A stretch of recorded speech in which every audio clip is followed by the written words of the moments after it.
Di balik tembok besar Cina, sebuah penemuan misterius mulai mengungkap rahasia yang tak hanya mengguncang sejarah, tetapi juga membawa cahaya baru bagi umat manusia.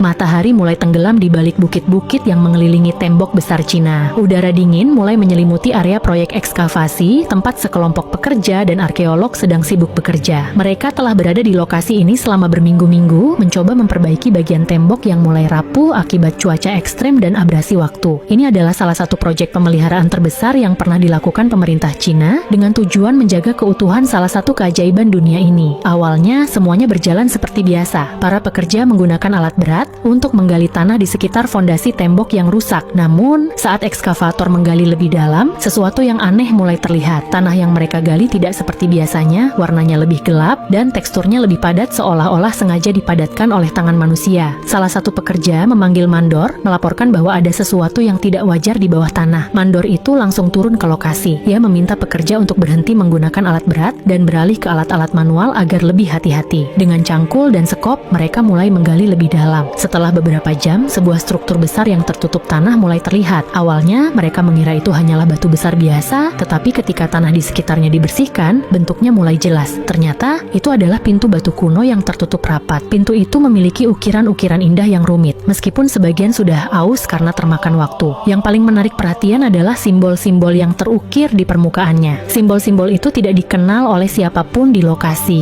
Beberapa pekerja mencoba mengenali pola-pola tersebut, tetapi tidak ada yang bisa memastikan dari mana asalnya atau apa artinya. Ada juga jejak-jejak tulisan dalam bahasa yang tidak dikenal yang tampaknya mirip dengan aksara kuno. Keanehan mulai dirasakan di lokasi. Cuaca yang sebelumnya dingin dan berangin tiba-tiba menjadi sangat tenang. Angin yang biasanya menyapu area itu seolah berhenti, dan udara terasa lebih hangat meskipun suhu luar masih rendah. Beberapa pekerja merasa bulu kuduk mereka berdiri, meskipun mereka tidak bisa menjelaskan alasannya. Seorang pekerja tua yang sudah bertahun-tahun bekerja di proyek-proyek serupa berkata bahwa ia belum pernah merasakan suasana seperti ini sebelumnya. Kabar tentang penemuan pintu batu kuno itu segera sampai ke telinga para arkeolog senior yang memimpin proyek ini. Mereka segera datang ke lokasi, membawa peralatan canggih untuk menganalisis struktur tersebut. Sementara itu, para pekerja diminta untuk tidak menyentuh pintu itu lagi sampai ada instruksi lebih lanjut. Semua orang di lokasi menyadari bahwa ini bukanlah penemuan biasa. Ada sesuatu yang istimewa, mungkin bahkan bersejarah, tersembunyi di balik pintu batu itu. Namun, pintu itu tidak mudah dibuka. Strukturnya sangat kokoh, seolah-olah dirancang untuk melindungi apapun yang ada di baliknya. Para arkeolog memutuskan untuk mengambil pendekatan hati-hati, mempelajari setiap inci pintu itu sebelum mencoba membukanya. Mereka tahu jika mereka ceroboh, mereka bisa merusak sesuatu yang mungkin tak ternilai harganya. Saat malam tiba, lampu-lampu besar dinyalakan untuk menerangi area tersebut. Para pekerja dan arkeolog bergantian menjaga